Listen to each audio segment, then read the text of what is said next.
खैबरनाथन Shah reporter जानी नईम शेख। खैबरनाथन शाह सिंध तरक्की पसंद पार्टी पारां सिंधु दरिया मां केनाल ठाहिण वारे मंसूबे ख़िलाफ़ शुरू कयल सिंध असांजी मां सिंधु असांजो साह मुहिम जे सिलसिले में जागरता मुहिम जो क़ाफ़िलो सिंध तरक्की पसंद पार्टी जे चेयरमैन डॉक्टर कादिर मंगसी जी अॻवानीअ में खैबरनाथन शाह में पहुतो, जिते SDP अॻवान वहीद सुप्रियो, सिकंदर खोखर, महबूब अली लाखेर, जबरान अली चांडियो समेत शहरनि शानदार इस्तक़बाल कयो। उन मौक़े ते डॉक्टर कादिर मंगसी अवाम खे ख़िताब कंदे चयो त सिंधु दरिया जो पाणी 6 करोड़ इंसाननि जी ज़िंदगी आहे। हुन जो चवणु हुयो त वफ़ाक़ पारां मिली भगत करे केनाल ठाहिनि पिया, जिन खे सिंधियुनि जो मौत सम्झूं था। असीं उन्हनि निकितल 6 केनालनि जी सख़्त लफ़्ज़नि में मज़म्मत कयूं था।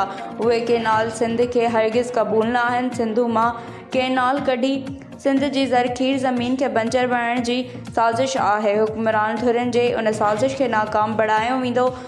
हुन उहो बि चयो त सिंधी अवाम खे हिन मसइले ते जागणु घुरिजे। अगरि जी कोताही कई वई त केनाल निकिरी वेंदा ऐं सिंध में उञ बुख विघी लाशनि जो सिलसिलो थी वेंदो। SDP चेयरमैन उहो बि चयो त 6 केनालनि खे ख़तमु कराइण लाइ 24 फरवरी ॾिहाड़े हैदराबाद जे हैदर चौक ते लखनि जी तइदाद में गैरी सिंध अची गॾु थींदा ऐं खैबरनाथन शाह वासियुनि खे अपील कयां थो त हिया विया ख़र्च करे सिंधु दरिया खे बचाइण लाइ जलसे में शरीक थियनि।